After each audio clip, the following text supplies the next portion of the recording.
Hola amigas, me llamo Karina y estoy aquí esta noche para enseñarles español.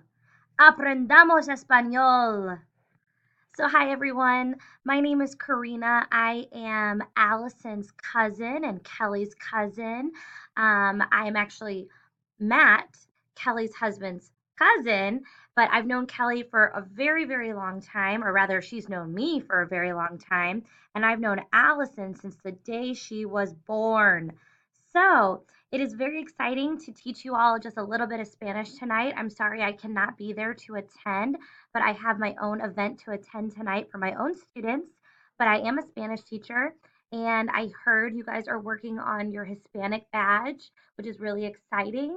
So I would love to teach you guys just a little bit of Spanish tonight and to teach you, or rather, to read to you or have you guys read a Hispanic legend or folk tale. So here we go. Vámonos.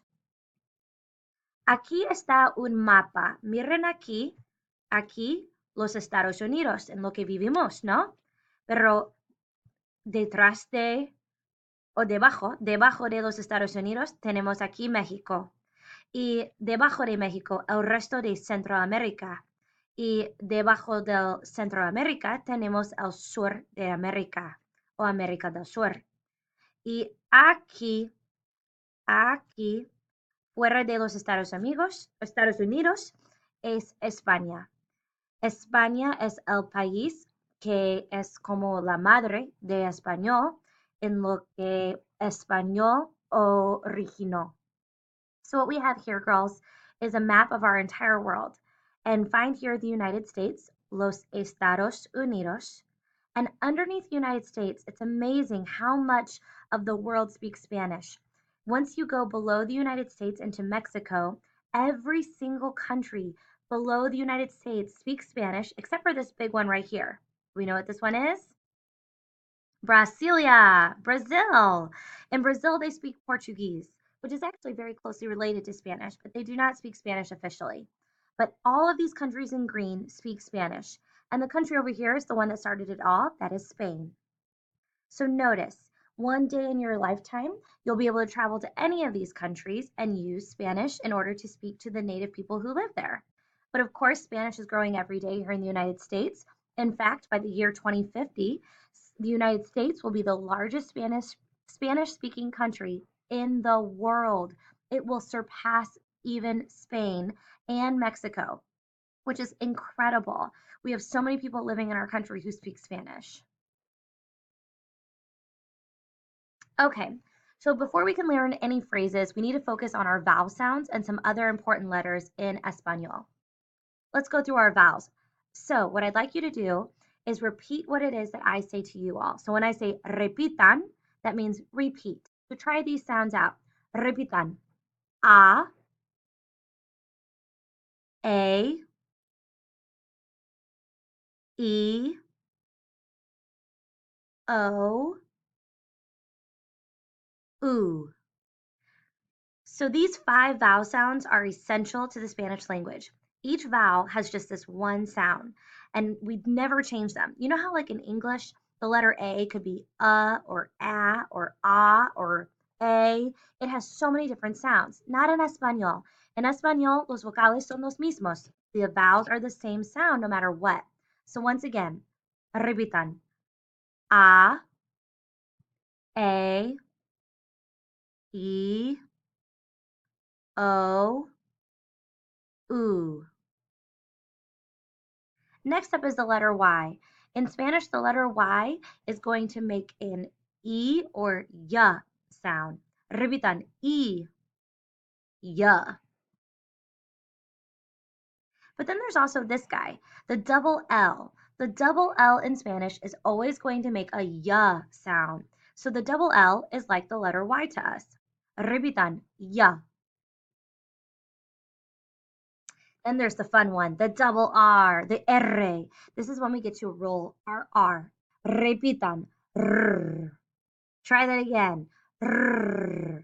So you push your tongue up to the top of your mouth and against your 2 front teeth. R. The letter CH is the che, and it's very common in many Spanish words, just like in English though, cha, cha.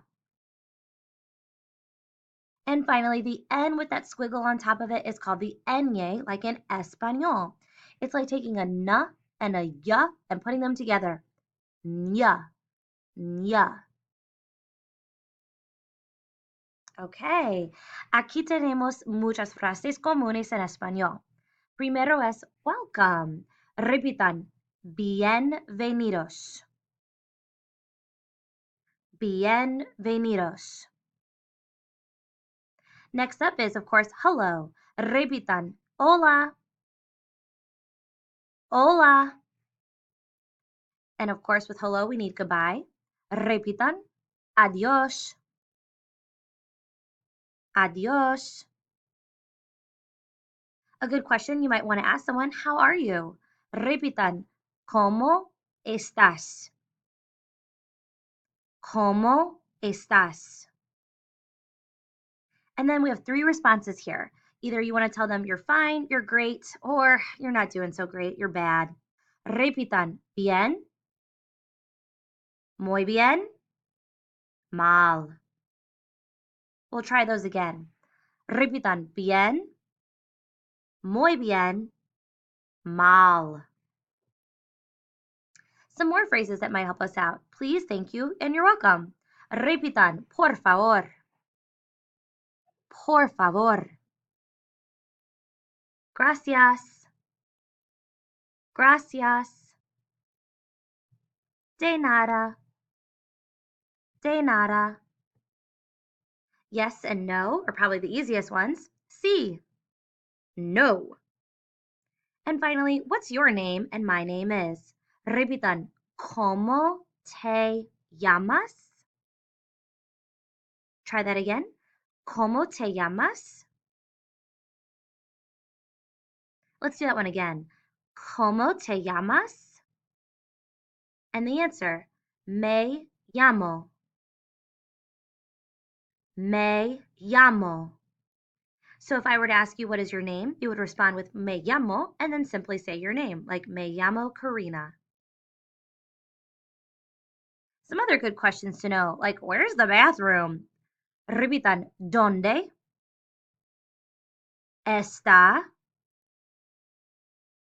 el baño? Let's try the whole phrase. ¿Dónde está el baño? One more time. ¿Dónde está el baño? Another good one would be asking someone what time it is. Repitan, ¿qué hora es? ¿Qué hora es? The response you'll hear is son las, and then they'll use the numbers, which luckily many Americans already know basic numbers such as uno, dos, tres, cuatro, cinco, seis, and so on. Finally, what do we call each other? Mr., Mrs., and Miss. Repitan, señor, señora, y señorita. Practiquemos. Okay, chicas, I want you to pair up with someone and try to have an entire conversation in Español. If you need to go back in the video and write down these phrases, that is fine, but try having an entire conversation in Español where you've met someone, you've asked for each other's names and how we're doing, and then say goodbye. So an example will look like this. First person will start off, hola. Second person will respond, hola. Back to the first person, asking what is your name. ¿Cómo te llamas? Respond, me llamo, and say your name. Ask back, ¿Cómo te llamas? Me llamo, and say your name. How are you? ¿Cómo estás? Decide how you're feeling today. Bien, muy bien, or mal. ¿Cómo estás? Bien, muy bien, or mal. Gracias. De nada. Adiós. Adiós. Try this at least once with someone, and if you have time, maybe try with some other different people. Frases extras para diversión. These are just some fun phrases. If you want to know how to say awesome in Español, it is genial. Go ahead and try that. Genial. That's cute. Qué lindo or qué mono. Repitan, qué lindo, qué mono. If you're talking to a girlfriend and you're like, no way. Repitan, no me digas. No me digas. And finally, when you want to comment to someone else about whether liking or really liking or you don't like something, if you want to say, oh, I like that, repitan, me gusta. You really like it. Me gusta mucho. And finally, you just don't like that. No me gusta. Let's run through these all one more time. Repitan, genial. Qué lindo. Qué mono. No me digas. Me gusta. Me gusta mucho. No me gusta. Finalmente tenemos aquí la promesa del Girl Scouts. So this is your Girl Scout promise, but in Español. Go ahead and try it out with me. The first line is, por mi honor, yo trataré. Go ahead and try that. Por mi honor, yo trataré. Second line, de servir a Dios y a mi patria. We'll break that down. Repitan, de servir a Dios y a mi patria. Third line, ayudar a las personas en todo momento. We'll break this one down as well. Repitan, ayudar a las personas en todo momento. Last line, y vivir conforme a la ley de Girl Scouts. Repitan, y vivir conforme a la ley de Girl Scouts. You could try doing the whole thing on your own. Here's how it would sound. Por mi honor yo trataré de servir a Dios y a mi patria, ayudar a las personas en todo momento y vivir conforme a la ley de Girl Scouts. Okay, girls, the last thing I want to leave you with tonight is a Guatemalan folk tale. It's about these little dolls called worry dolls, or in Español, las muñecas de preocupación. Again, that's las muñecas de preocupación. Worry dolls. So what are worry dolls? You can see the photo off to the side. Worry dolls are these tiny, I mean tiny, handcrafted dolls from Guatemala. These dolls are clothed in traditional Mayan costumes, and they stand just 1/2 to 2 inches tall. I mean, they're tiny. You could fit 6 or 7 of these in your hand, like the palm of your hand. So Guatemalan artisans will bind pieces of wood, tiny little scrap pieces of wood together, or twist them together into short lengths of wire to create a frame. And then they fashion a torso, legs, arm, and head. By winding the cloth and the yarn around the frame, the artisans give a doll-like shape. They use scraps of traditional woven fabric to make the doll costumes and wind more yarn to create the head, hair, feet, and hands. Sometimes they add a tiny woven basket or other traditional implements. Finally, they place a set of 6 to 12 dolls in tiny wooden boxes or cloth pouches for sale. This is a really interesting legend from Guatemalan culture.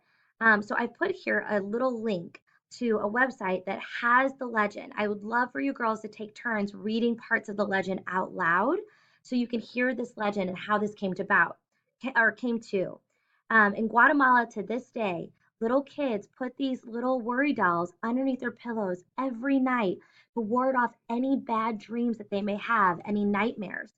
And so it's really interesting that this is from thousands of years ago, and yet people today still believe in the legend of the worry dolls in Guatemala. Tal vez hagas tu propia muñeca. You could even make your own. I put a YouTube link here and some directions to make your own worry dolls at home. Gracias, amigas. I hope you had fun tonight learning some Español. Adios.